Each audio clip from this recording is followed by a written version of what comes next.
Baik Bapak dan Ibu, sekarang kita ke bagian yang kedua dari materi tentang budaya positif ini, yaitu disiplin positif. Apa sih disiplin positif? Sebelumnya sekarang kita tanyakan kepada diri kita, bagaimana sih kita berperilaku? Mengapa kita melakukan segala sesuatu?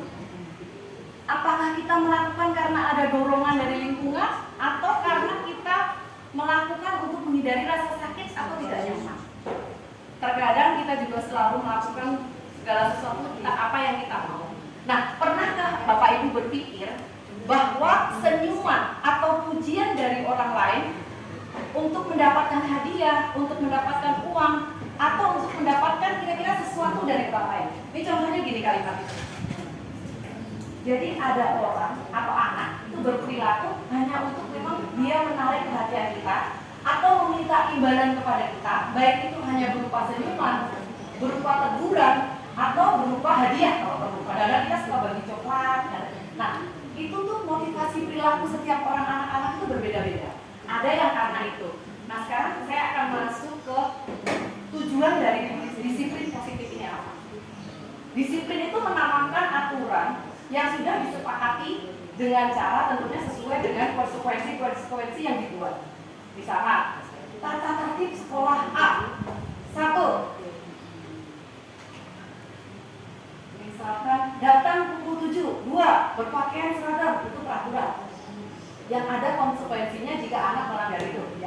Nah, tujuan dari disiplin positif itu bukan itu. Kita lihat. Untuk menanamkan motivasi yang ketiga itu ini Bapak dan Ibu. Nah, tentang disiplin positif, anak-anak itu ada motivasi yang pertama itu karena mendapatkan pujian, 2 mendapatkan hadiah, yang ketiga karena dia ingin menghargai dirinya sendiri dan nilai-nilai yang mereka percaya atau mereka yakini. Ketika murid-murid kita memiliki motivasi itu, maka telah memiliki motivasi intrinsik atau motivasi dari dalam yang berdampak panjang dan tidak akan terpengaruh oleh adanya hukuman ataupun hadiah. Contoh gampang seperti ini. Saya melakukan kelas 5A ini secara terus-menerus 1 bulan, mendisiplinkan mereka untuk selalu konsisten membersihkan kelas, menjaga ketertiban kelas dengan kesadaran yang tumbuh dari diri mereka sendiri. Ada, tidak ada saya. Saya tanya ke mereka, kamu mau tujuan kamu kelas kamu bersih itu apa? Kamu mau sekolah itu tujuannya apa? Kenapa kelasnya harus bersih? Kenapa harus tertib? Itu saya kembalikan ke mereka. Itu cara untuk menumbuhkan motivasi diri. Saya tidak memberikan dia. Saya tidak menghukum yang terlambat. Saya tidak memarahi yang nakal. Karena semuanya itu ada jalannya untuk kita selesaikan. Dan memang perlu waktu. Tidak serta-merta langsung anak berubah. Kalau anak serta-merta berubah, sudah bisa dipastikan itu motivasinya eksternal atau motivasi dari luar. Nah, kita mau tumbuhkan ini Bapak dan Ibu kepada anak-anak kita. Nilai-nilai kebajikan. Seperti apa sih nilai kebajikan? Ini nggak usah. Mungkin nanti dibaca sendiri aja. Nah, saya akan ke sini. Teori-teori ini adalah yang melandasi setiap kita melakukan presentasi atau berbicara menyampaikan tentang budaya positif. Nanti Bapak Ibu bisa baca. Nah, ini yang akan kita cari itu adalah nilai-nilai kebajikan universal.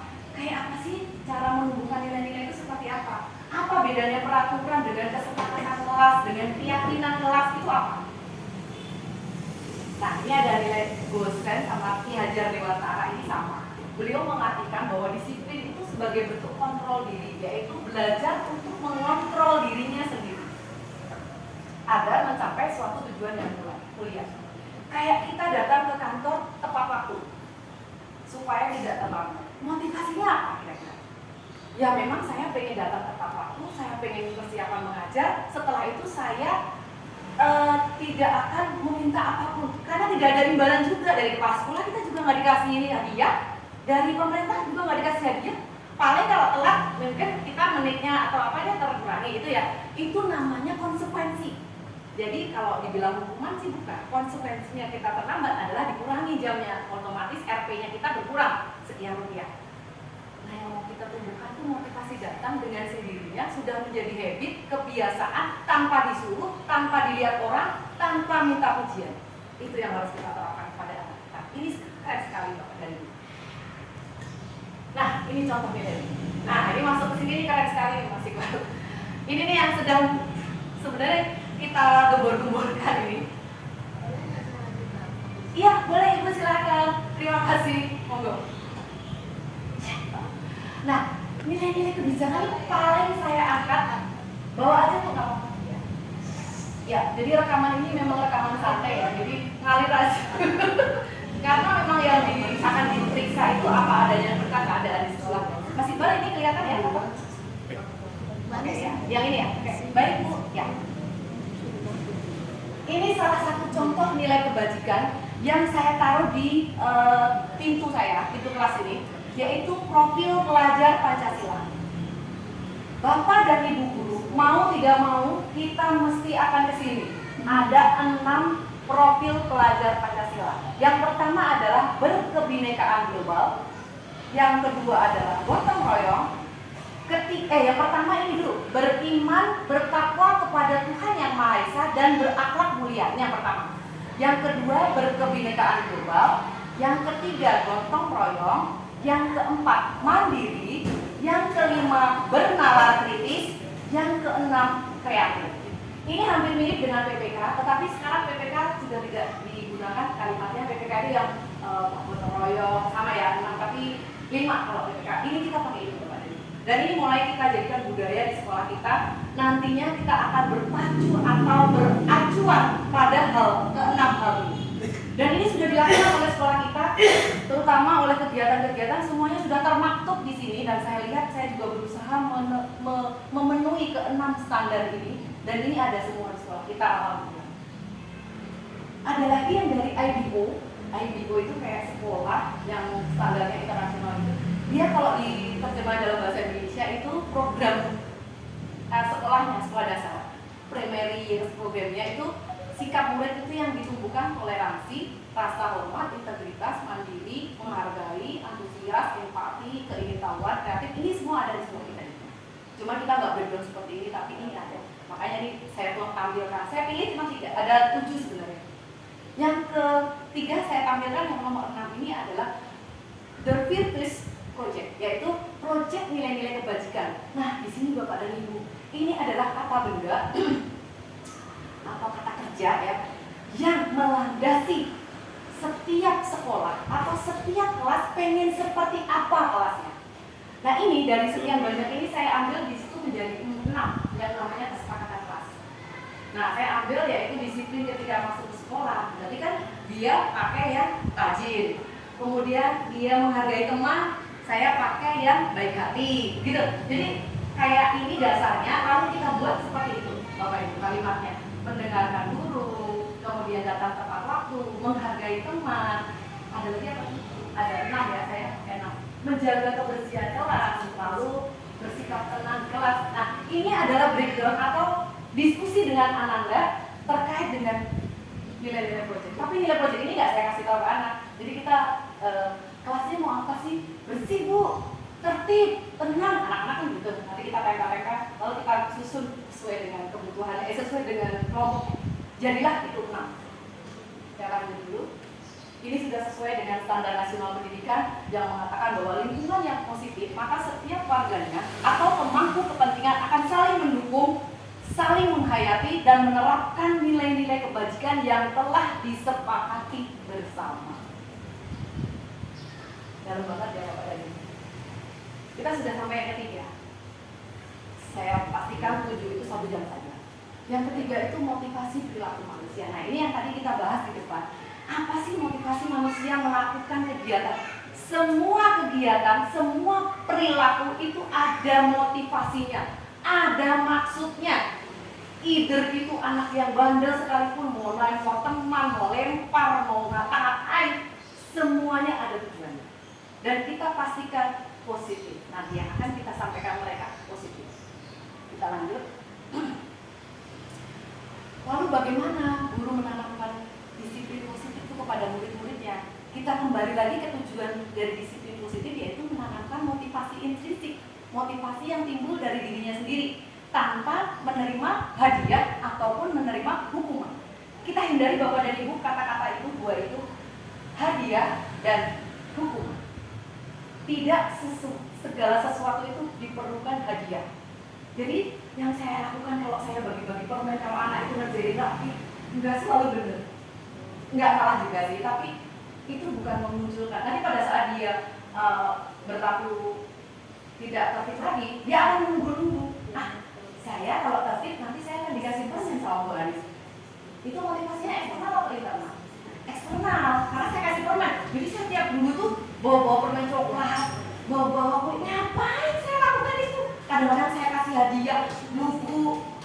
Ternyata bukan itu yang dibutuhkan mereka. Karena kita mau memunculkan mereka menjadi pribadi yang long term, yang memiliki karakter yang seumur hidupnya dia akan tertib, disiplin, mandiri dengan sendirinya tanpa kita iming-imingi hadiah, apalagi hukuman. Kalau hukuman di sekolah kita insya Allah sudah tidak terlihat ya Bu, tidak terlihat. Tapi kalau mungkin sanjungan, hadiah atau sekedar pujian itu masih ya. Tapi pujian yang tidak berlebihan masih kalah.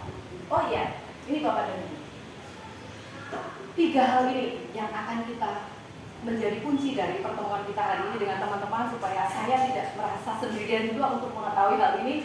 Dan saya sangat bahagia bisa berbagi dengan Bapak dan Ibu yang saat ini mendengarkan di sini. Mungkin ini suatu keberkahan juga buat Bapak dan Ibu yang akan mengetuk bagaimana sih sebenarnya kita itu sudah benar apa enggak. Kadang-kadang kita merasa sudah benar, ternyata saya masih banyak salah. Betul Bu. Jadi saya setua ini, saya baru sadar bahwa perilaku saya ketika mengajar itu masih banyak yang kurang tepat menurut teori-teori dari Ki Hajar Dewantoro dan dibantu oleh teori dari Stephen Bosseni. Yang pertama itu hukuman, yang kedua konsekuensi, yang ketiga restitusi. Kita nanti di the end dari pertemuan ini, akhir dari pertemuan ini kita menuju ke sini. Nah sekarang kita sudah tidak perlu membahas lagi hukuman karena tidak ada yang anak-anak kita hukum yang tidak, artinya tidak sesuai atau tidak sepantasnya buat mereka. Saya kira tidak ada. Tapi nanti ada hukuman-hukuman tersembunyi yang kita suka lakukan tapi kita nggak sadar. Nanti ya Bapak dan Ibu. Yang kedua, kita sudah pada taraf konsekuensi. Artinya ketika dia terlambat, apa yang harusnya kamu lakukan? Oh, saya harus menulis sebanyak ini Bu, karena saya terlambat. Lalu nulis di luar, di bawah. Pernah lihat yang kayak gitu? Pernah. Dan saya juga pernah melakukan. Iya, pernah. Ini masih dari sisi konsekuensi. Karena konsekuensi dari keterlambatan dia, kemudian keberisikan dia di kelas tidak tertib, lalu si guru tamu keluar, habis itu suruh ngerjain di luar, itu masih di sini.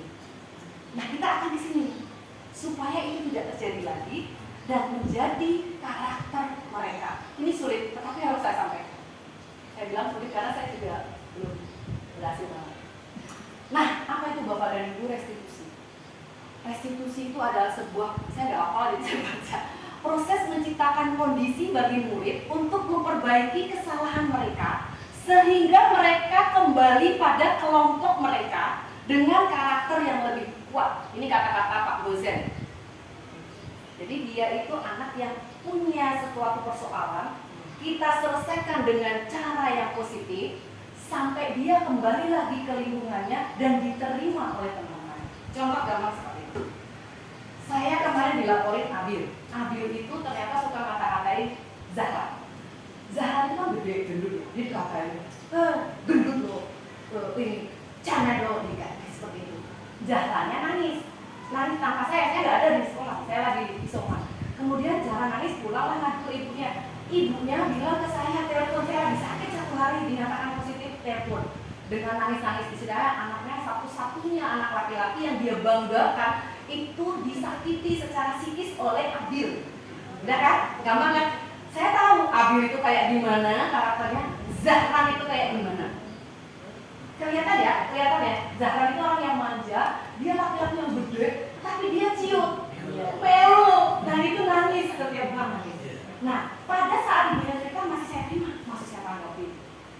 Begitu dia ngomong, Ibu, saya minta solusinya kepada Ibu. Kalau enggak ini Bapak, kalau enggak bapaknya yang akan maju. Saya ngomong dengan gampang. Maaf ya, Mama Zahra, itu si Abil juga punya bapak. Nah kalau bapaknya mau maju-maju, monggo, saya nggak usah ikutan. Kan bapaknya mau maju. Saya bilang gitu ke ibunya. Lalu ibunya kaget, buat Haris ngomong gitu, dia pikir, oh iya, benar juga, dia langsung turun. Pada saat itu dia memang berapi-api untuk mengatakan bahwa anak saya nggak terima, anak saya nggak mau sekolah gara-gara dikatain Abil. Saya kan nggak ada ya, betapa sedihnya saya pada saat saya sakit, saya dilaporkan kejadian seperti saya hampir ngadu kepada Bu Min atau nggak ke Bu Is, tolong dong anakku ada yang kayak gini. Ternyata Bapak dan Ibu, kejadiannya itu nggak se-ekstrim itu. Jadi si Abil tuh saya telepon pakai video call. Iya Bu, dia kan ngadu-ngadu, cuma saya katain, Bu, kamu nih endut misalnya gitu. Terus kemudian dia ngadu, dia kan kemen Bu kalau kayak gitu. Oh, menurut Abil nih, saya masuk dengan reaksi, saya tidak mengajarkan Abil, karena saya nggak mungkin gitu. Abil, kamu ngapain aja sama Zahran? Zahran itu sampai nangis. Makin besar persoalan. Saya bilang, Abil, emang kamu ngatain Zahran apa? Ini Bu, saya cuma ngatain cemen Bu, lapor sama ibunya. Oh ya, menurut Abil kalau lapor sama ibu itu nggak gentle atau nggak cowok gitu ya. Nah iya Bu, karena kan dia apa-apa ngadu Bu, dikit-dikit ngadu terus dia gitu. Saya, oh iya bener gitu. Oh iya ya, memang bener juga sih kalau laki-laki ngadu. Saya seolah-olah memang membenarkan sikap dia. Itu Bu, cara saya membalik si Abil supaya dia muncul. Lalu saya tanya, Abil, kira-kira kalau Abil yang dikatain itu, Abil sakit hati nggak kalau Abil yang diolok-olok? Ya saya pasti marah Bu, tapi saya nggak akan ngadu Bu. Dia masih bertahan seperti itu. Kemudian saya tanya lagi, apakah Abil sudah mengikuti kesepakatan yang kelas kita? Kesepakatan kelas mana yang sedang tidak diikuti oleh Abil? Kan dia yang buat, dia yang tanda tangan itu. Itu yang bikin anak Bu, bukan saya. Kalau saya yang bikin, mereka ala Bu Anis yang bikin. Ya saya nggak bikin, kalau mereka yang bikin, mereka langgar, mereka baca. Iya Bu, bersikap baik kepada teman. Nomor 2 Bu, saya. Nomor 2. Dia ngomongnya sambil, ya Allah. Iya Bu, nomor 2 Bu, saya nggak ikutin yang nomor 2. Oh baik. Terima kasih Abil sudah sadar Abil tidak mengikuti kesepakatan kita yang nomor 2. Sekarang nih Bil, supaya Abil bisa mengikuti kesepakatan yang sudah ditandatangan itu, sebaiknya Abil apa yang dilakukan? Saya nggak akan ngapain lagi Bu, habis jadi juga mau cemen. Bahas cemen lagi. Ya kan emang Abil itu ngomongnya emang agak kasar, tapi saya mencoba gali dari sisi dia bahwa laki-laki itu ternyata harus pemberani. Nah, itu dari sisi Abil selesai. Dari sisi Zahrannya beda lagi yang ngomongin Zahran, beda lagi. Karena ibunya harus saya restitusi juga. Kira-kira kalau anak saya, pakai contoh anak saya itu sama kayak Zahran. Anak tunggal, laki-laki, pendiam, terus pernah dibully sama temannya, dikatain. Dan mata lo jeren ya, karena anak saya kan matanya satu di samping satu. Pada saat pulang hatinya langsung sedih kan, dia nangis. Kamu, Bapak itu tahu nggak yang diomongin bapaknya sama ibunya? Beda. Kalau bapaknya gini, Mak, kamu yang ke sekolah, apa aku yang ke sekolah? Itu bukan guru. Kalau saya, nggak usah ada yang ke sekolah, kita tanya anaknya. Nah ini perlu papa atau mama? Oh, sementara ini enggak. Apa yang bisa dilakukan? Jadi saya ternyata sudah merestitusi anak saya sendiri sejak dulu. Karena anak saya udah membuli kan, jadi langsung apa yang dia bisa lakukan? Diam. Selain diam apa? Kira-kira apa tindakan yang bisa dilakukan untuk menjaga harkat atau kekuatan dari untuk bertahan terhadap lingkungan yang seperti itu? Karena dia akan, kalau dia akan selalu dibully kan, jadi kita harus menghentikan bullying itu dengan caranya dia. Akhirnya dia, Dani akan berusaha menyelesaikan dulu Mama. Kira-kira apa tindakan yang dilakukan? Dani akan datangi teman dari itu dan Dani akan katakan, bisa nggak kamu tidak mengatai aku dia? Itu anak SMP kelas 1. Anak saya sudah menerima bullying dan itu selesai persoalan. Anak saya tumbuh kepercayaan dirinya tanpa saya datangi sekolahannya, tanpa saya telepon gurunya, tanpa bapaknya ikut-ikutan. Ini kan yang saya ceritain ke Zahra, mamanya Zahra dulu. Padahal HP-nya di speaker supaya bapaknya juga dengar. Dua-duanya harus dengar karena kita dari jarak jauh. Lah kalau kata terakhir apa perlu bapaknya yang datang? Semua punya bapak. Saya juga punya suami. Abil juga punya bapak. Bapak kan nggak terima lah anaknya tiba-tiba didatangi sama bapaknya. Itu bapak dan ibu. Itu real banget ya persoalannya dia, tapi memang perlu kedewasaan kita untuk menyelesaikan. Tidak bisa kita timbang sebelah, itu tidak bisa. Nah, ini bapak ini yang kita lakukan, ini seru ya. Kalau yang tabel-tabel ini saya suka karena ini lebih, menurut saya lebih mudah dicerna. Apa bedanya konsekuensi dan hukuman? Sekarang tanyakan kepada diri kita sendiri sebagai guru, entah itu guru bidang studi, guru kelas, kepala sekolah, kepada kalau kepala sekolah mungkin kepada anak buah. Sesuatu yang menyakitkan, silakan ibu, sesuatu yang menyakitkan harus terjadi. Ini hukuman. Contohnya gini, namun kamu tenang Menyakitkan tidak? Menyakitkan. Sesuatu yang menyakitkan harus terjadi, tapi tidak ada di situ. Konsekuensi, sesuatu harus terjadi. Beda ya, sesuatu yang menyakitkan harus terjadi dengan sesuatu yang harus terjadi. Namun kamu terlambat lagi, oke, baik kamu ketinggalan, silakan kamu kerjakan. Nanti waktu istirahat kamu tidak boleh istirahat, kamu kerjakan tugas yang tertinggal. Sesuatu harus terjadi kan? Dia sedih kan? Karena perbuatannya sendiri kan? Itu kita masih dalam tahap konsep. Ini masih bagus Bapak dan Ibu, itu masih boleh. Tapi saya tidak akan ingin kita lakukan yang ini, tidak. Cara saya berubah ruang tidak begitu. Saya tidak pernah loh dulu nama istirahat nanti tinggal enggak. Saya enggak salah. Jauh sebelum saya mengenal ini, saya lakukan itu tidak akan mendidik dia. Dia harus sadar sendiri, dia datang sendiri tepat waktu. Pertama apa yang saya lakukan? Kasih contoh. Datang aja di jam 6 panik suara kayak buka jendela lah gitu. Iya, teman-teman yang udah datang yang belum datang, makan dekat. Gurunya udah teriak. Kebetulan rumahnya dekat. Kalau jauh sih juga dia mungkin malu setiap hari boleh sudah ada di kelas. Itu anak-anak itu nggak tahu takut, dia sebenarnya nggak takut. Dia cuma kayak aku juga harus datang, aku nggak boleh keluar. Jadi dia satu pun ada yang telat di sekolah di kelas saya. Itu teman. Yang kedua, membuat anak sakit baik hati maupun fisik untuk jangka waktu yang lama. Nih, nama lari keliling lapangan 10 kali, 2 hari selama tahun. Sakit hati nggak sama saya? Sakit hati. Lama loh sembunyinya. Ih, guruku jahat. Itu yang dipikiran dia. Kalau konsekuensi, membuat anak merasa tidak nyaman dalam jangka pendek. Nanti namuan istirahat tidak boleh istirahat, kerjain tugas yang tertinggal tadi. Nggak nyaman kan dia, temennya pada istirahat, dia kerjain tugas. Tapi lama apa sebentar? Sebentar, cuma selama istirahat. Bisa dipahami ya Bapak dan Ibu? Oke. Ketiga, kalau hukuman itu paksaan, maksa, kamu ngelakuin. Adil, kamu mukul Zahra, silakan keluar, menenangkan diri, angkat kaki sapu. Menyiksa enggak? Menyiksa. Ini namanya paksaan, memaksa Abil untuk menjalani hukuman yang dia tidak inginkan atau dia tidak ekspektasikan. Kalau konsekuensi itu paksaan berarti temennya stimulus tanggapan. Nah, stimulus tanggapan ini kalau diterjemahkan menurut saya ya, Abil kamu memukul Zahra, oke, silakan Abil ikut Bu Anis, kita bicara di ruang ini. Saya duduk dengan Abil, saya tanya apa konsekuensinya. Tetap kembali ke konsekuensi. Dia minta maaf, dia membantu menenangkan Zahra yang sedang menangis, itu tugas dia. Itu namanya konsekuensi. Tapi kalau saya, mungkin saya biasa di Abil ya ampun, kamu ngapain aja sih bikin masalah terus di kelas ini, tiap hari ini bikin persoalan seolah sedih gitu kita karena. Nah ini nanti ada yang namanya posisi kontrol guru sebagai teman. Itu juga ya. Nanti kita lihat. Ini bisa dibaca Bapak dan Ibu apa bedanya hukuman dan konsekuensi. Ini mudah sekali diterjemahkan. Misalkan anak bekerja untuk menyembunyikan kesalahan, ini sering banget. Belajar menyembunyikan kesalahan. Misalkan numpain air, sekelas gak ada yang ngaku. Saya suka ngomong, ada setan ya ada numpain air. Seperti itu kan gak ngaku. Kamu salah. Saya juga baru, ya Allah saya kayak ditambolin tuh belajar gitu kayak saya tuh kayak tambolin sendiri dan dia merasakan meradang gitu. Kayak saya stres tersendiri kan apa yang saya lakukan selama ini tuh yang saya kira sudah cukup baik itu ternyata masih salah. Kayak ya ampun apa ada setan ya yang di sini masa gue di kelas aja gak ada yang ngaku. Dan itu kebiasaan banget di kelas itu nggak ngaku.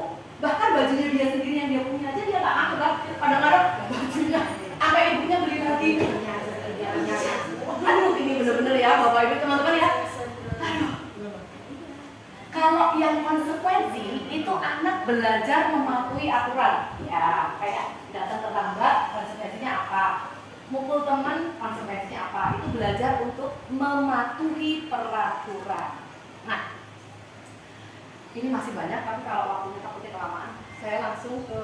Nah ini masih hukuman ya. Nah ini Bapak dan Ibu. Kita mulai ketiga. Ini Bapak dan Ibu. Ini Pak Alam mulai Bapak lagi. Nah ini yang ketiga ini saya disetting ya. Oke baik. Nah kalau hukuman itu sesuatu yang menyakitkan terjadi, kalau konsekuensi sesuatu harus terjadi. Sedangkan restitusi adalah merupakan pilihan apa yang ingin dia terjadi. Jadi dia pilih sendiri penyelesaiannya seperti apa. Dia yang menyelesaikan. Kita hanya membantu mengkerucutkan pemikirannya. Yang kedua, kalau hukuman itu tidak nyaman untuk murid dalam jangka waktu panjang. Tetapi kalau konsekuensi tidak nyamannya sebentar. Tadi yang udah dijelasin ya. Sekarang kalau restitusi itu menguatkan murid dalam jangka waktu panjang. Kayak tadi, sebaiknya apa yang kamu lakukan, Bil? Minta maaf, gampang ya, minta maaf ya. Setelah itu, Bil, supaya besok gak kejadian lagi. Saya temenan aja deh, kok pakai B? Temenannya gimana? Ya, saya baik-baik Zahra. Ngomongnya tuh masih kayak gitu, tetapi dia punya cara untuk menguatkan dirinya supaya dia tidak menjadi Abil yang disebut sebagai biang kerok. Dan Abil tidak pernah terjadi seperti itu. Kecuali satu, masih ada Keisha ya, belum bisa diterima, ini PR saya. Jadi temannya belum bisa menerima dia secara utuh, masih ada gap. Nah ini perlu digali lagi. Lalu korban mendapat keadilan, korban bisa diabaikan, korban mendapat ganti. Ini maksudnya anak yang bermasalah itu dia mendapatkan keadilan, dihukum, adil kan, dihukum. Kalau korban bisa diabaikan, artinya sebenarnya dia tidak perlu dihukum, cuma dikasih tahu tugasnya ini, konsekuensinya ini. Kalau yang restitusi, korban mendapatkan ganti, artinya dia bisa memilah bahwa oh aku nggak salah kok, aku yang harus selesai itu, aku nggak jadi salah. Abil merasa dia bukan anak yang bersalah 100%, tapi dia didengar alasannya walaupun salah. Kita lanjut ya. Ini masih banyak, nanti bisa dibaca sendiri. Saya akan lewat ke yang ini. Nah ini, saya ingin bertanya, tulisannya kecil banget ya, tapi saya akan bacakan. Bapak dan Ibu, yang pertama, mencatat 100 kali dalam buku kalimat saya tidak akan terlambat lagi karena terlambat ke sekolah. Itu hukuman atau konsekuensi? Hukuman, pinter. Lari keliling lapangan 2 kali karena terlambat hadir ke sekolah. Hukuman atau konsekuensi? Keren banget. Berarti menyimak semuanya. Membersihkan coretan yang dibuat di meja tulis. Konsekuensi. Murid diminta push up 15 kali karena tidak menggunakan masker di sekolah. Wih, keren. Menggantikan kertas tugas teman yang telah dicoret-coret. Berjemur di lapangan basket pukul 12 siang karena mengobrol dengan teman. Ya, sekarang ada yang agak saya ini. Ya, kira-kira berdiri depan kelas. Ini pasti teman udah tahu. Berdiri depan kelas itu hukuman. Membersihkan tumpukan air di meja karena tersenggol saat belajar itu konsekuensi. Sekarang kalau yang ini, saya tuh tertarik sama yang ini. Nah ini, lari mengelilingi lapangan basket 2 kali karena terlambat 10 menit untuk pelajaran PJOK. Ini hukuman apa konsekuensi? Hukuman. Siapa yang hukuman? Ya. Siapa yang konsekuensi? Ya, yang benar konsekuensi. Masih ada kata-kata dengan materi. Iya. Iya. Jadi ini saya terjebak di sini awalnya. Saya pikir kalau lari itu pasti dihukum ya. Namanya lari pasti dihukum. Tapi begitu saya baca belakangnya, oh 10 menit dia terlambat ikut PJOK. Ya wajar lah dia mendapatkan konsekuensi dari Pak Agus. Karena Pak Agus sebagai guru olahraga, kok udah siap anaknya terlambat, silakan mengelilingi lapangan karena kamu terlambat pemanasan. Betul Pak? Kira-kira seperti itu ya. Jangan Pak. Iya. Berarti saya benar ya, anak sholat benar. sholat bercanda, terus suruh sholat lagi. Anak sholat bercanda, suruh sholat lagi. Berarti sholatnya belum benar ya. Ini konsekuensi apa hukuman? Konsekuensi. Jadi kalau hukuman itu Bapak dan Ibu, intinya tidak ada tujuannya. Coba ada nggak anak ribut kakinya diangkat, kaki satu keluar lapangan, keluar terus diangkat? Nggak ada fungsinya. Terus kalau dia tidak mau ngerjain PR, tulis di depan kelas sampai berapa puluh kali, ada fungsinya nggak?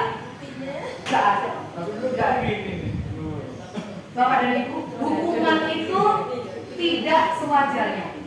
Kita perlu tahan di sini. Kalau konsekuensi masih ada logikanya, masih ada kewajarannya, ada tujuannya, ada yang dicapai. Iya. Meskipun itu tidak nyaman ya. Kita kan bicara tadi bahwa dia tidak nyaman sepanjang berapa detik lah, istilahnya cuma setengah jam, bukan detik, menit, berapa jam dia tidak nyaman. Itu konsekuensi. Tapi kalau sudah hukuman ya, dia akan berlama-lama, berbulan-bulan akan terngiang-ngiang benar-benar. Iya, akan ya. Sekarang kita yang keempat ada 7 ya, ini baru keempat. Kita akan cepet aja. Tapi masih setengah 3. Oke, baik. Mas Iqbal mau berhenti dulu atau? Ibu. Oh iya, betul ya. Oke, langsung. Yang keempat ini keren nih, kebutuhan dasar manusia. Saya juga cepet aja untuk materi yang ini ya. Kita coba. Nah, 5 kebutuhan dasar manusia. Ini benar nggak Bapak ini? 1, kebutuhan untuk bertahan hidup. Betul. Makan, minum, rumah ya. Yang kedua, kebutuhan akan rasa sayang atau kasih sayang dan rasa diterima. Kayak dalam keluarga kita disayangin ayah dan ibu, disayangin suami atau istri, teman, itu kan kebutuhan ya. Baik. Yang ketiga, kebutuhan akan penguasaan, artinya kebutuhan pengakuan atas kemampuan. Oh, saya bisa ini, saya bisa itu, saya pinter ini, betul nggak? Betul. Anak juga seperti itu, dia butuh diakui. Apapun itu pasti dia butuh pengakuan. Yang keempat, butuh kebebasan. Artinya dia butuh akan pilihan-pilihan. Saya pengennya sambil tiduran belajarnya, saya pengennya sambil sendiri, saya pengennya di luar. Itu kebutuhan akan kebebasan. Yang kelima adalah kebutuhan akan rasa senang. Rasa senang tuh kebutuhannya pokoknya senang lah, dia bisa sambil dengerin musik, dia bisa sambil kaki ngomong-ngomong, kalau belajar di rumah di situ bisa sambil rebahan, itu akan kesenangan. Nah, ini Bapak dan Ibu 5 kebutuhan dasar, nanti Bapak Ibu bisa baca lagi. Nah, kalau di ini sebenarnya ada tugas dari saya, tugas saya gitu buat Bapak dan Ibu, tapi ini bisa dikerjakan di rumah saja. Bapak Ibu coba analisis ini, kira-kira kebutuhan dasar akan disayang itu bentuknya seperti apa? Yang kebutuhan akan kebisaan itu seperti apa? Kebutuhan rasa senang seperti apa? Kebutuhan bebas seperti apa? Contohnya seperti ini. Kalau kebutuhan disayang tuh, saya pengen tuh suami saya tiap hari tuh ada di rumah nemenin saya gitu. Itu kan namanya butuh, dokter bebas. Ini hanya contoh. Mungkin tiap orang beda-beda. Saya bilang tadi kebutuhan dasar tiap orang beda. Iya. Sekalian ya biar tahu. Kemudian bisa, kebutuhan akan kebisaan. Kadang-kadang kita pengen ya pasangan kita atau keluarga kita atau teman mengakui keberadaan kita. Kayak lu bisa ini ya ampun kamu pintar ini. Kadang-kadang pengen, betul tidak? Makanya ada orang suka bilang hebat ya kamu, wah keren gitu, wah top jempol. Nah itu juga memenuhi kebutuhan akan kebisaan. Rasa senang, ya pengennya sih saya belajarnya sambil kalau seminggu sekali saya refreshing, nggak ngajar terus atau belajar di luar kelas, pengennya kayak gitu. Kebutuhan akan kebebasan. Nah, salah satu yang bisa saya lakukan adalah saya bisa membebaskan kelas saya, mau saya ajar kayak apa sesuai dengan yang saya inginkan. Itu yang saya ingin. Tapi kebutuhan kebebasan murid beda. Mungkin dia pengen belajarnya di bawah pohon bu, nggak apa-apa. Belajarnya sama teman yang dia sukai, nggak apa-apa. Belajarnya pengen rame-rame atau pengen sendiri, nggak apa-apa. Setiap orang punya ciri khasnya masing-masing dan itu tidak bisa disamaratakan. Lanjut. Nah, saya ingin contoh kasus nih. Bu guru bilang, aku tidak boleh bersenandung waktu mengerjakan tugas. Katanya kelas harus tenang, tidak ada suara. Kan gak seru. Itu kebutuhan apa? Kesenangan. Tindakan Anda seperti apa? Ini PR ini, saya juga PR. Saya juga kadang gak tahu jawabannya. Kira-kira supaya dia tetap bisa memenuhi kebutuhan akan kesenangannya ini tanpa harus mengganggu kelasnya, apa yang dilakukan si guru? Contoh saja ya. Dia suruh berhenti, dia suruh nyanyi aja ke depan. Udah, selesai. Dia kan seneng kan? Dia pengen nyanyi, betul nggak? Kadang-kadang, yaudah kamu nyanyi aja di depan, tak kasih mic sama musik. Tapi saya bingung, ya ternyata benar, memang begitu harus digituin Pak. Ternyata boleh. Karena dia lagi memenuhi kebutuhan rasa senangnya. Ya tidak terus-terusan, tidak semuanya, tetapi ada kalanya. Tiba-tiba. Yang kedua, Bu guru tidak menyapaku hari ini, padahal aku pakai jepit rambut baru. Jadi ceritanya ada murid jepit rambutnya baru, tiba-tiba gurunya nggak saya sekarang. Kerudungnya baru ya, gitu kan senang ya gitu. Dia sedang dipenuhi kebutuhan akan rasa kasih sayang. Ternyata cuma dibilang jepitnya baru, kerudungnya baru, itu dia terpenuhi kebutuhan akan kasih sayang. Tindakan saya, ya saya deketin dia. Wah jepitnya baru. Dulu mendekati murid, kemudian menyapa, mengatakan bahwa jepitnya baru. Itu gitu aja sih. Sepele banget ya. Tapi ini efeknya ke masa depan. Aku bosan, masa belajarnya gitu-gitu aja, dengerin bu guru aja. Ada loh anak yang ngomong kayak gini. Anakku sendiri ngomong, Bude, ada nggak belajar yang nggak pakai nulis?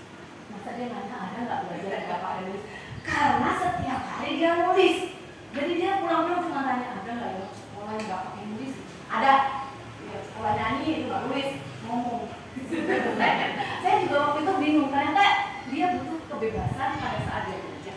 Yang terakhir, aku sebel gambarku nggak rapi, malah bu guru menunjuk ke temanku di depan kelas. Nih sekali ini saya banget nih. Ini lihat nih, gambarnya si Jahan. Bener nggak gambarnya kayak gini? Saya tanya. Saya tuh kadang-kadang kayak pengen ngejelekin anak gitu. Bener. Dan itu ya Allah, mungkin saya sendiri kali ya yang harus perlu direstitusi. Saya itu kadang nggak sadar kayak gitu. Harusnya tidak seperti itu Bapak Ibu. Tiba-tiba, bener nggak ini gambar Zeta seperti ini? Zeta sedang mengikuti aturan tidak? Zeta tidak menggunakan garis pinggir. Saya itu mempermalukan Zeta, tapi tidak sadar. Saya nangis. Karena saya sudah menghinakan mereka. Yang saya lakukan harusnya Zeta gambarnya bisa nggak awal ini? Jadi saya harus berdialog dengan Zeta. Itu pun dengan posisi yang sejajar dengan. Karena saya menghargai dia. Kalau kita di atas, kita itu menganggap kita atasan dia. Mereka bawahannya kita yang harus tunduk sama kita. Kalau sejajar, dia akan melihat ke kita dengan pandangan yang sejajar. Lalu dia akan bertanya, saya jelek ya bukan? Dia juga ngomongnya pelan-pelan. Ada nggak murid Bapak Ibu yang kayak gitu? Ada. Banyak anak yang tidak percaya diri di sekolahnya. Masih banyak. Itu ya Bapak dan Ibu. Nah, kalau ini namanya tugas mandiri. Nanti kan slide-nya saya kasih Bapak dan Ibu. Bapak Ibu coba isi, lingkari saja. Misalkan gini, saya senang berteman. Pilih yang menurut Bapak Ibu yang menggambarkan diri Bapak dan Ibu. Tidak benar, kadang-kadang sangat benar. Karena ada orang yang tidak bisa hidup tanpa teman. Ya, pasti dia pilih yang ini. Ada juga anak yang senangnya sendiri, gak ada teman, gak masalah. Pasti dia pilih yang ini. Nah itu, nanti Bapak Ibu pilih, kerjakan ini semampunya, mau semaunya, itu bebas. Diisi sampai panjang banget Bapak Ibu banyak banget. Tuh. Hal ini akan menunjukkan siapa kita sebenarnya.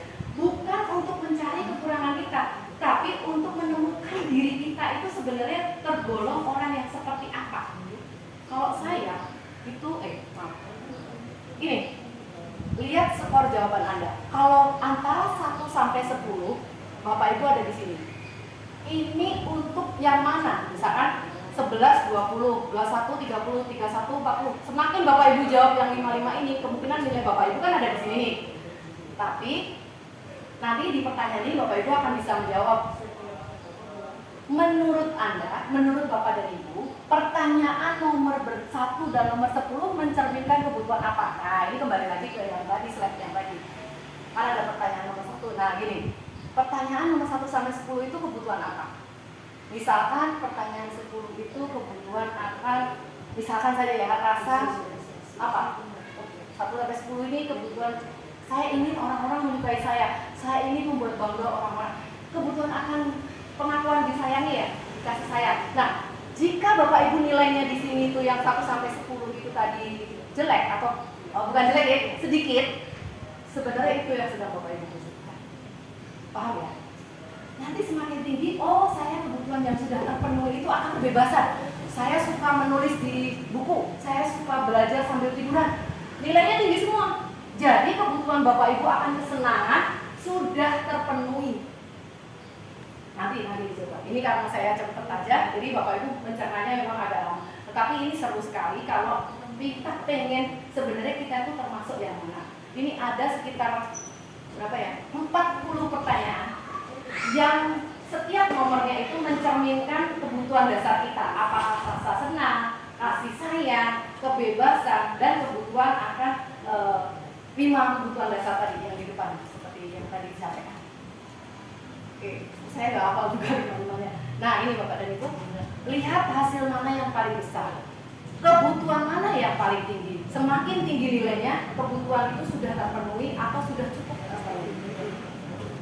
Ini yang nomor 4 ya.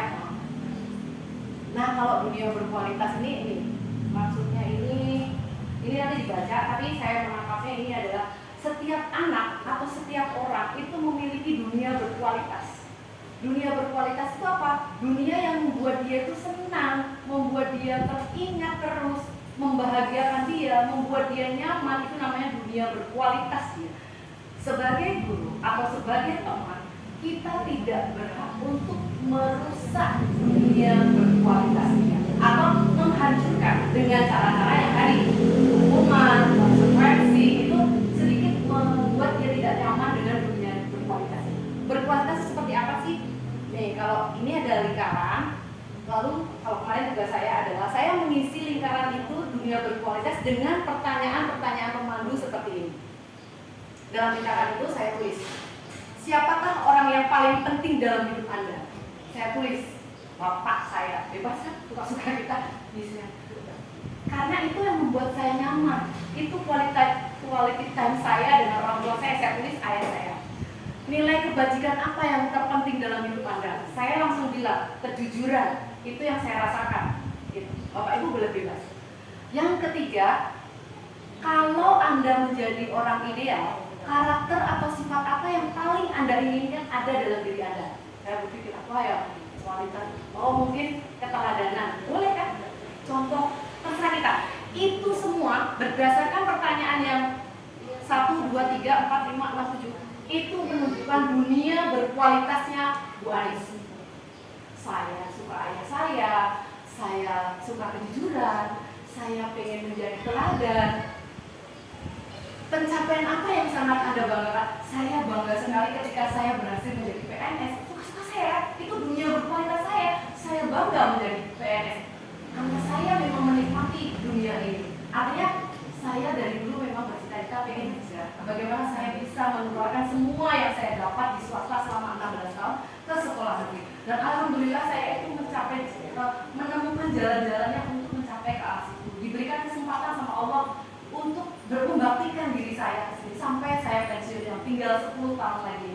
Saya tidak akan menyanyikan. Iya Bu, saya serasa 10 tahun ini serasa sekali. Nah, ceritakan pengalaman. Nah, jadi dunia berkualitas itu kayak kita tuh sedang merefleksi diri, menceritakan apa-apa yang membuat kita senang, membuat kita bangga, membuat kita bahagia. Itu namanya dunia berkualitas. Dan tidak ada salahnya ini kita tanyakan kepada murid-murid kita nanti. Saya belum.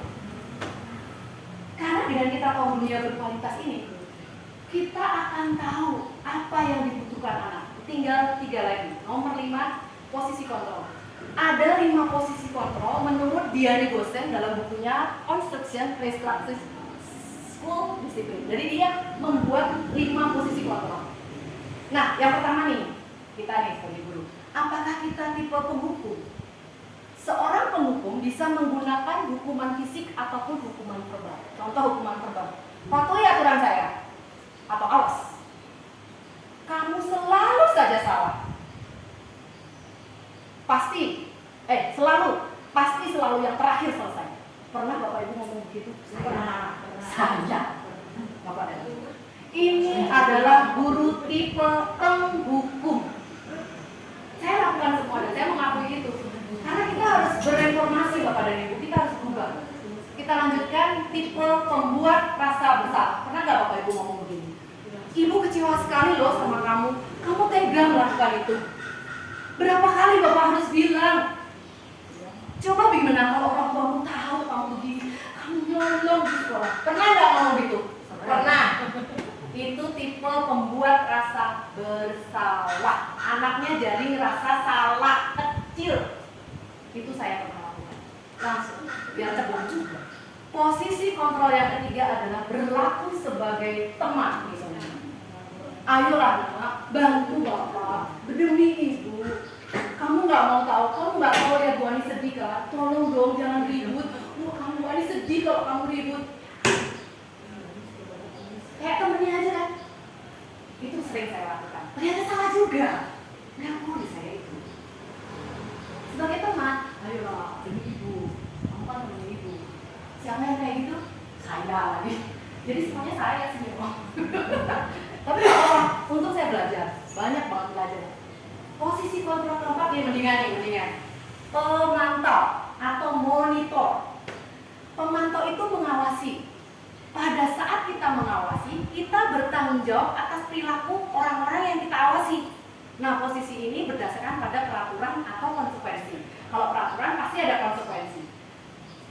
Peraturannya seperti apa? Misalnya terlambat, nawan lagi contohnya. Nawan kamu terlambat, peraturannya seperti apa? Nah? Tidak istirahat, nanti kerjain bukan siap, baik nanti kamu lakukan. Itu pemantau. Jadi saya selalu berpatokan pada rule atau peraturan. Masih bagus ya? Saya lagi di sini, Bapak dan Ibu. Tapi Bapak dan Ibu juga di sini kan? Apa yang telah kamu lakukan? Sorry, ambil apa yang kamu lakukan. Konsekuensinya seperti apa? Nah? Sanksinya apa? Itu sering kita lakukan. Itulah posisi keempat. Ini masih mending banget. Yang kita tuju yang ini. Posisi kontrol sebagai manajer.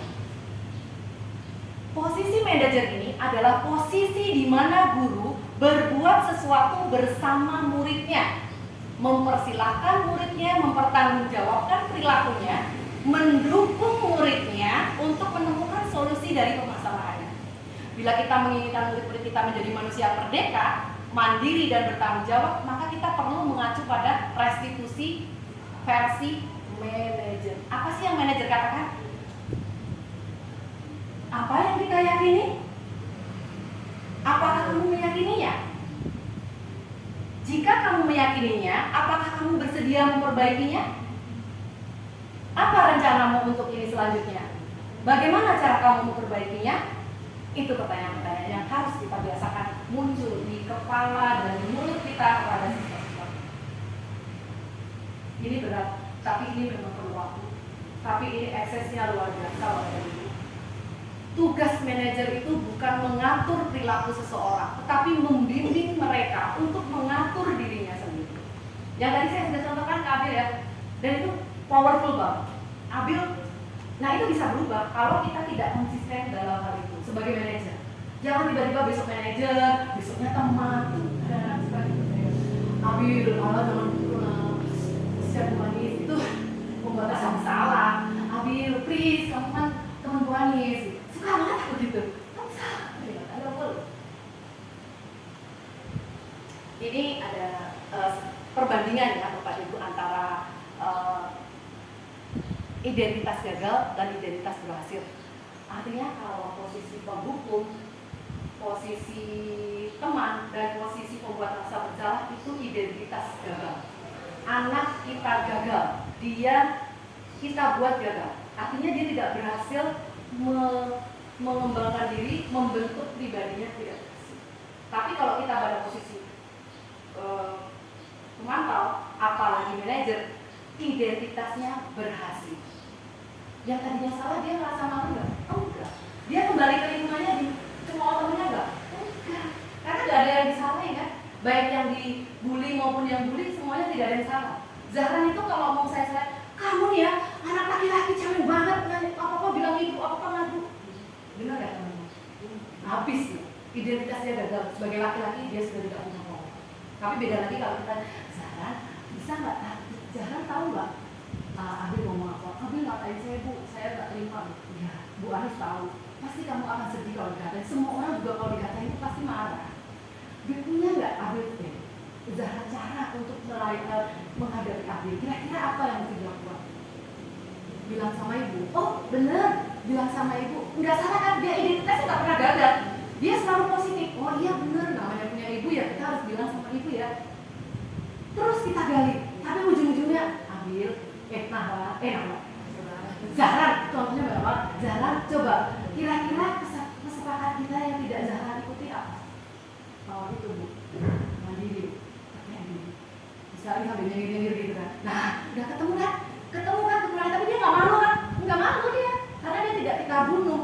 Artinya tidak kita bunuh karakternya dengan cara masa sih laki-laki kayak gitu aja cemen, dikit-dikit ngadu sama ibunya, betul kan? Keren ya Bapak dan Ibu, ilmunya bagus banget. Saya sampai terharu. Ini teman-teman ada contoh-contoh yang tidak perlu saya sampaikan, nanti bisa dibaca karena slide-nya akan saya bagikan. Semua yang kita lakukan, kita ucapkan itu kita jadi tahu, oh kita itu di posisi kontrol yang mana ya. Nah, ini kalau ada soal seperti ini kita tebak-tebakan ya Bapak dan Ibu. Saya kecewa sekali sama kamu. Itu apa? Posisi Bapak dan Ibu sebagai apa? Saya saya kecewa sekali sama kamu. Hah? Pembuat salah kan? Dia mengecewakan kita. Ya. Yang kedua, kamu tidak pernah benar melakukannya. Penghukum, ya betul. Ayolah, lakukan demi saya. Oh, masih ngerti. Pinter kalau muridnya kayak gini, seneng aku. Apakah kamu mau mendapat stiker hari ini? Stiker. Ini agak menjepang. Ya, betul, pemantau. Karena pemantau itu punya rule, dia punya konsekuensi. Kalau kamu berbuat buruk, konsekuensinya ini. Kalau kamu berbuat baik, rewardnya ini. Jadi reward itu masuk konsekuensi posisi kontrol guru yang keempat, masih keempat. Itu tidak salah. Tetapi itu menjadi salah apabila kita melakukan itu dengan orientasi hadiah itu tadi, bintang. Yang suka dikasih bintang-bintang murid, misalnya ngerjain tugas kasih bintang, itu masih posisi yang keempat itu. Jadi masih belum manajer. Karena kita mau menumbuhkan ya. Kalau kamu tertib hari ini kamu dapat bintang. Kelas 1 tertib semua dapat bintang. Enggak ya, dikasih bintang. Besok nggak ada bintang nggak tertib lagi kan? Dapat tertibnya kalau ada bintang. Jadi itu motivasi internal atau eksternal? Baik.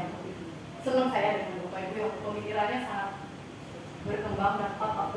Jadi kita yang kita lakukan ini tidak ada yang salah Bapak dan Ibu. Hanya kurang pas. Betul? Tidak ada yang salah.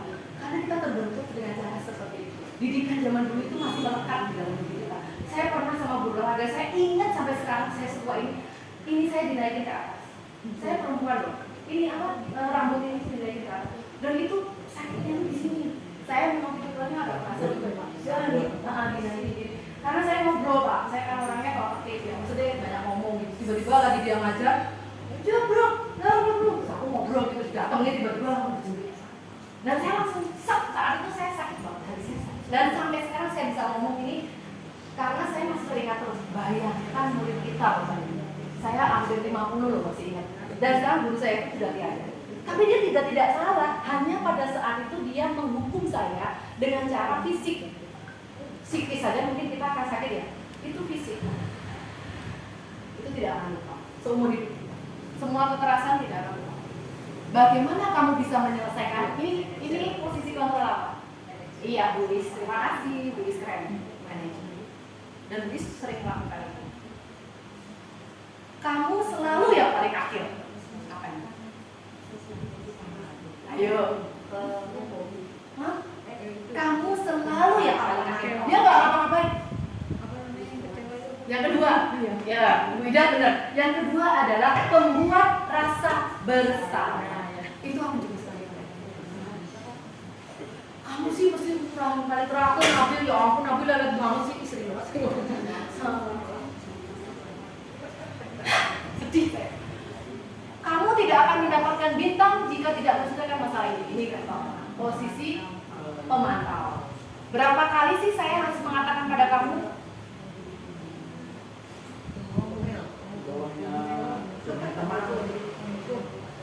Berapa kali sih saya harus mengatakan ini pada kamu? Penghukum itu ada sakit hati yang dibuatkan. Ini adalah masih pembuat rasa bersalah. Masih ringan, masih ya cuma merasa salah gitu doang, tapi nggak diapa-apain. Kamu tidak akan pernah berhasil dalam kehidupan ini. Pembuat rasa bersalah, karena dia dijudge, dia nggak akan berhasil. Jadi gue salah besar nih, dosa besar nih, gue nggak bisa. Kalau kamu tidak akan pernah berhasil udah. Ingat bukan apa yang telah saya lakukan untuk kamu. Gampang ini. Nomor 3, membuat sebagai teman. Apa rencana untuk menyelesaikan ini? Paling gampang ya. Ini manajer. Oke, Bapak dan Ibu, ini tugas di rumah kerjain sendiri. Oke, saya langsung ke 6. Keyakinan kelas, nggak usah panjang-panjang. Keyakinan kelas ini sifatnya abstrak. Ini contohnya sudah ada di situ. Itu saya sebut kesepakatan kelas.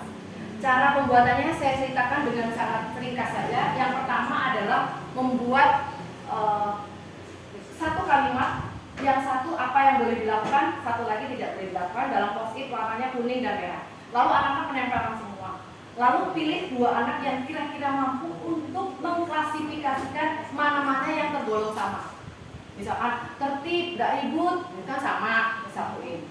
Setelah disatuin, tulis kata-kata besarnya seperti apa. Setelah itu kita rangkai menjadi, tidak usah banyak-banyak. Untuk SD paling banyak itu 6 kesepakatan saja.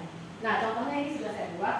Kesepakatan yang pertama adalah mendengarkan dulu, kedua adalah berbuat baik kepada teman, ketiga adalah datang tepat waktu, kemudian yang keempat adalah membuat suasana kelas tenang, menjaga kebersihan kelas. Nah, kesepakatan ini lalu kita breakdown menjadi sebuah kalimat yang akan dia kenang selama 1 tahun, akan dia pikirkan untuk tujuan dia bersekolah selama 1 tahun. Yang atas, yang saya sebut kelas idaman. Ini adalah gabungan dari seluruh kata-kata yang dia buat menjadi di kelas 5A kita akan belajar bertanggung jawab, jujur dan disiplin. Yang pertama. Yang kedua, kami akan melakukan hal terbaik yang kami bisa. Anak-anak kita ajak ngomong, ngerti nggak masalah kalimat itu? Dia yang ngarang dia. Tapi saya tanya lagi, kira-kira apa yang untuk melakukan itu? Kira-kira apa ya? Oh iya, Bu, bertanggung jawab, tugasnya seperti ini ya dia. Tulis, itu namanya kita sedang membuat suatu 2 lembar kegiatan, yang ini yang dilakukan, ini yang boleh dilakukan, ini yang tidak. Lalu besoknya lagi kita buat lagi apa yang dilakukan guru, apa yang tidak dilakukan guru. Dia harus ngerti tugas guru itu apa. Dia bilang, mengajar Bu, sayang kita Bu, ya tulis, mengajar, sayang kita. Apa lagi? Nggak telat Bu, ya boleh. Dia kan untuk kita seperti itu. Lalu apa yang bukan tugas guru? Misalkan nih, ngajarin murid Bu, ya bukan tugas guru, boleh. Jadi kita buat mereka gambaran supaya pikirannya itu terbuka bahwa dia itu punya tanggung jawab dan juga punya hak. Guru juga punya tanggung jawab dan juga punya hak. Nah itu yang penting. Nanti kita bisa bicara lagi untuk hal ini. Ini mudah kok sebenarnya ya kelas. Saya akan langsung sebentar ini apa sebenarnya? Oh iya. Kesepakatan kelas itu dibuat dengan pernyataan umum, universal, kemudian dibuat dalam bentuk positif. Gak boleh ada kata tidak, nggak boleh. Misalnya gini, dilarang menyontek, gitu nggak boleh. Bolehnya tugas dikerjakan mandiri. Keyakinan kelas sebaiknya sesuatu yang dapat diterapkan di lingkungan tersebut. Jadi jangan mengandai-andai, jangan berkamuflase atau kayak mimpi gitu, nggak bisa dilakukan di kelas. Yang real aja, yang nyata, yang bisa dilakukan mereka tiap hari dan nyata. Semua warga kelas ikut berkontribusi dalam pembuatan keyakinan. Tadi saya sudah jelaskan caranya walaupun singkat. Bersedia meninjau kembali keyakinan kelas dari waktu ke waktu. Artinya gini, kalau itu sudah nggak bisa diterapin, expired misalkan, atau itu sudah berjalan dengan baik, boleh nggak di tengah perjalanan. Jadi tidak aku harus tahu. Bisa kita ganti sesuai dengan kebutuhan kita di saat-saat itu. Misalkan datang tepat waktu, udah nggak ada yang terlambat, ya udah nggak usah dipakai lagi, nggak apa-apa, karena itu sudah terbentuk karakternya, jadi nggak usah. Satu lagi yang berikutnya, nih saya mau tanya kepada teman-teman. Tadi kan saya udah tunjukkan tabel-tabel kebajikan ya. Bapak Ibu boleh isi di sini, kita mau brainstorming aja. Kembalikan barang ke tempatnya. Ini kebajikan apa yang mau dituju? Disiplin. Okay. Dilarang mengganggu orang lain. Baik hati, bisa? Bisa. Sopan? Bisa. Hadir di sekolah 15 menit sebelum pelajaran dimulai. Disiplin. Atau tertib boleh ya. Dilarang melakukan kekerasan. Ini mau apa yang kita gali, kebijakan apa yang mau kita terapkan ke anak? Dilarang melakukan kekerasan. Peduli, iya, empati bisa. Dilarang menggunakan narkoba. Ini untuk SMP SMA. Adalah sikap, nanti ada di kebijakan yang kotaknya banyak banget itu tadi. Lalu bergantian menunggu giliran. Ya. Dilarang merokok nggak ini ya. Menggunakan masker. Disiplin. Ya. Berjalan di kelas atau di koridor yang sering-sering satu. Ini apa? Bukan. Keamanan. Iya kan untuk keamanan dia nggak jatuh, dia nggak terpleset. Tujuan yang kita mau tuju kan keselamatan dia, keamanan dia. Gitu. Paham ya Bapak dan Ibu? Ini nanti dibaca-baca lagi karena memang ini tuh ada modul 1.4 ini ada 7. Itu dipelajari adalah 2 minggu. Tapi sama Bapak dan Ibu 1 jam. Itu hebat sekali. Nah, ini cara membuat keyakinan kelas. Prosedur pembentukan yang tadi saya ucapkan nanti bisa dibaca-baca sendiri. Selanjutnya, nah ini Bapak dan Ibu, kalau yang guru kelas 1, aduh sayang guru kelas 1-nya nggak ada. Contoh keyakinan kelas guru kelas 1 nih. Setiap anggota kelas perlu belajar. Tulis nih sama anak-anak. Setiap anggota kelas perlu senang. Ini kalau untuk anak kelas 1 dan TK bentuknya gambar. Jadi gambar yang mewakili ini apa, mewakili ini apa, supaya peripheral anak-anak itu menyaksikan setiap hari dia di kelas dia lihat, ada gambar baca buku, berarti kan dia harus baca buku. Ada gambar lagi bermain, berarti dia perlu bersenang-senang. Melakukan tugas dibantu ayah dan ibu, gambarnya lagi belajar sama ayah dan ibu. Saling menghargai, salaman sama teman, cium tangan, boleh. Anak anggota kelas perlu merasa aman. Ini kira-kira gambarnya apa? Merasa aman, misalkan bermain ayunan atau gambar bermain prosotan tapi ada alasnya. Jadi kita kasih gambar-gambar yang menstimulus mereka untuk melakukan kebajikan-kebajikan itu dengan gambar. Ini kelas 1. Sekarang kelas 5. Nih yang kelas saya, kelas kita ya, kelas 6, kelas 5, kelas 4 ya. Selalu bersikap positif. Ini boleh ditulis dalam bentuk seperti itu. Selalu bersikap positif. Senantiasa menjadi diri yang terbaik. Percaya dan menghormati orang lain, berkomitmen terhadap setiap tugas, senantiasa membantu. Bu, anak kelas 5 ngerti nggak kalimat ini? Ngerti. Breakdownnya gimana tuh? Satu persatu per hari satu saja. Jangan banyak-banyak. Jadi cara ngejelasin satu ini satu hari. Satu hari tapi nggak tiap hari gitu enggak. Maksudnya hari ini saya mau anak paham ini. Yuk kita selalu bersikap positif. Contohnya kira-kira apa ya bersikap positif? Enggak opul bu, enggak nyampe, selalu dia bilang pakai kata-kata negatif, ya enggak apa-apa. Itu kan memang pemikiran dia masih seperti itu. Kita kerucutkan, kita luruskan menjadi menolong teman, mengerjakan tugas secara mandiri, kita kerucutkan. Ini setiap hari satu, dan ini perlu waktu 1 minggu saya untuk menjelaskan tentang itu 1 minggu. Berkomitmen terhadap setiap tugas, kelihatannya mudah menurut kita, karena kita ekspektasinya kan kita orang tua. Kalau anak kan apa sih berkomitmen, mereka nggak ngerti berkomitmen. Saya terpaksa saya bilangin, nih caranya tiap tugas dikerjain tepat waktu. Oh, dikumpulinya di sini, bukunya pakai yang tepat, ya itu tuh termasuk komitmen. Jelasin sesuai pemahaman diri saya. Nah, lainnya gampang. Lanjut. Ini yang tidak tampak, tidak.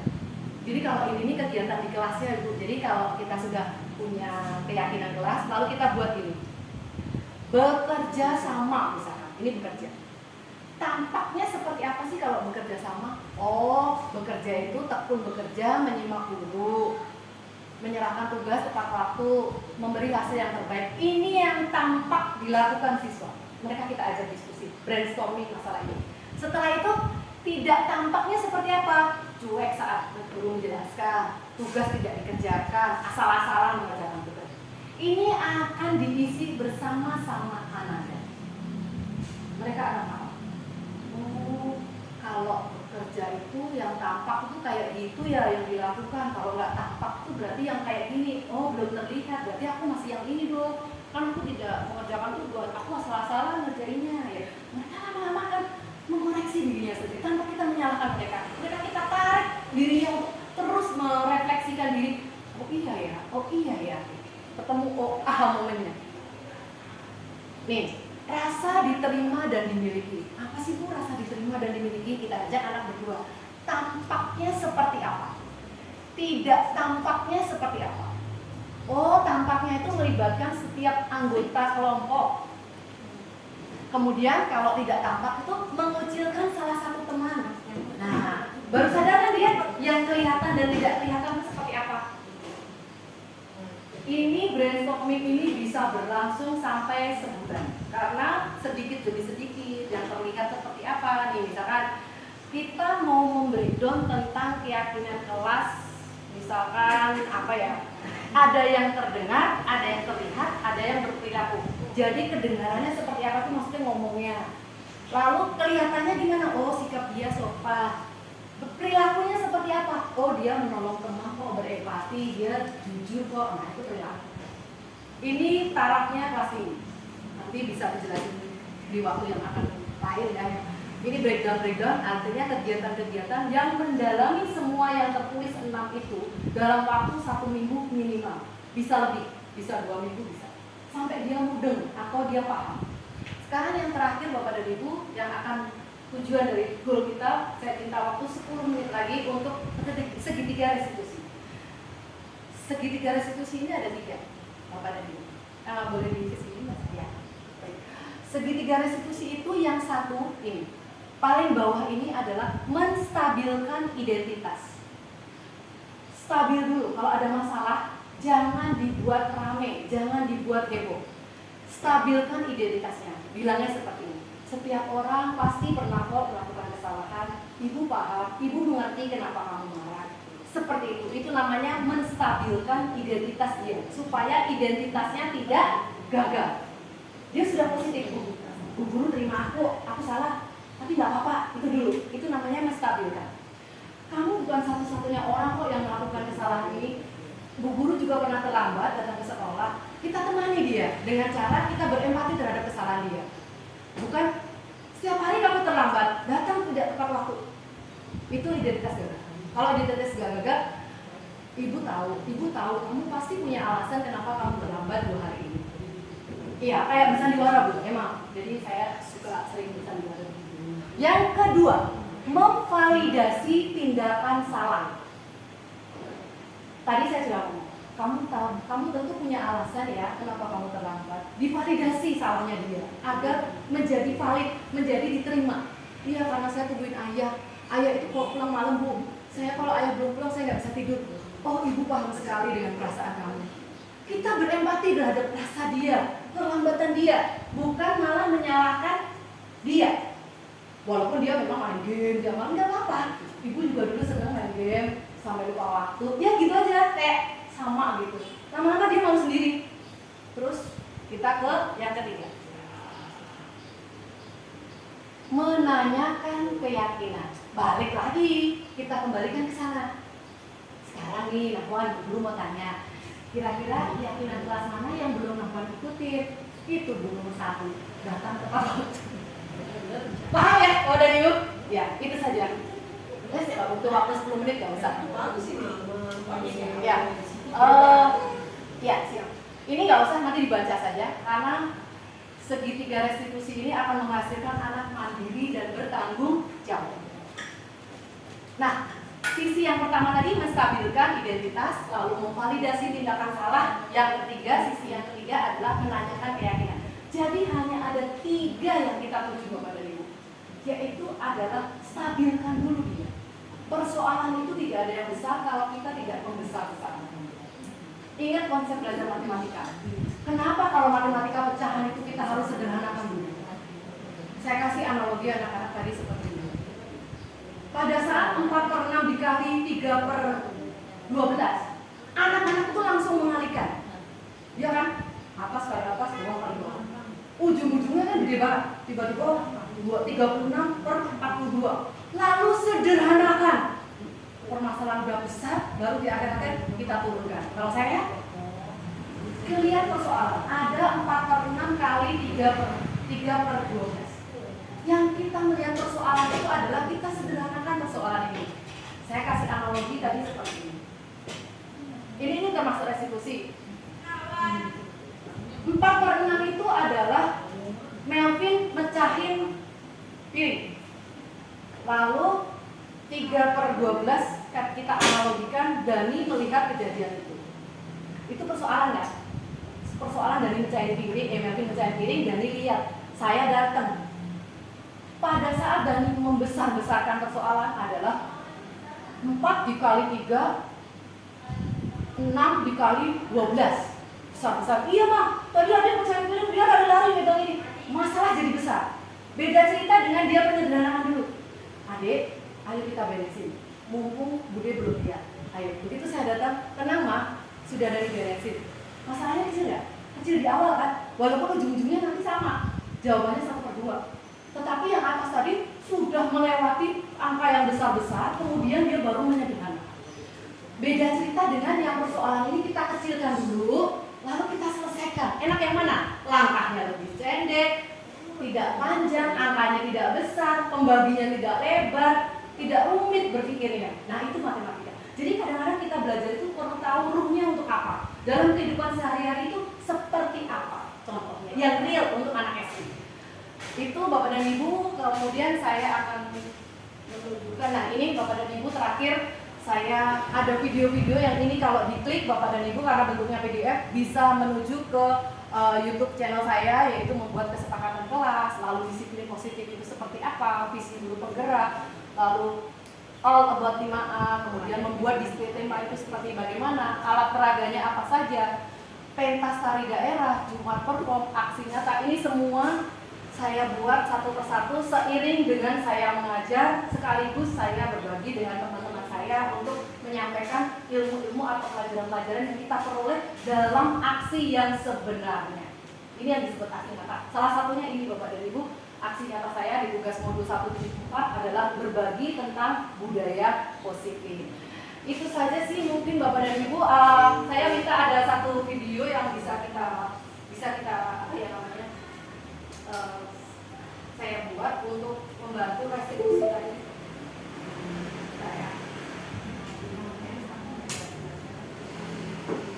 Aku lupa yang mana nih restitusi tadi.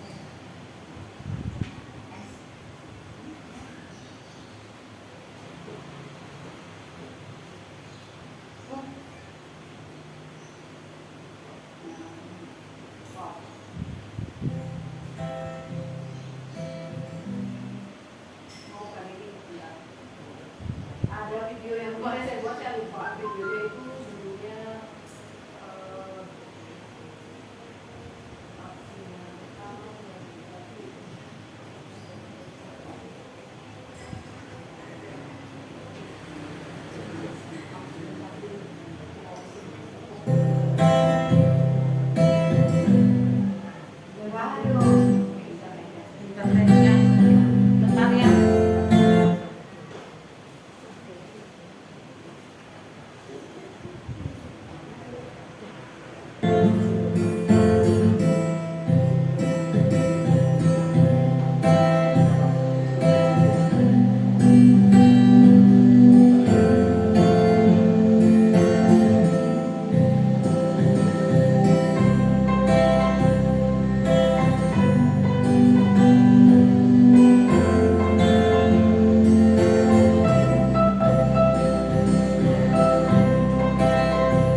tentunya untuk perbaikan diri saya sendiri, paling tidak kita bisa mengubah diri kita dulu sebelum kita berhasil mengubah teman-teman atau orang lain ataupun orang tua murid. Dan untuk kesempatan yang berikutnya mungkin memang orang tua murid, ibu yang perlu kita sosialisasikan untuk hal ini mungkin bisa melalui daring, karena banyak contoh yang bisa kita sampaikan kepada mereka supaya sinergi antara pendidikan di sekolah dengan di rumah itu sama. Kalau beda ya kita baik-baikin di sini, di sana dikata-katain percuma. Jadi yang perlu kita edukasi adalah orang tua. Terima kasih atas perhatian semua. Wassalamualaikum warahmatullahi wabarakatuh.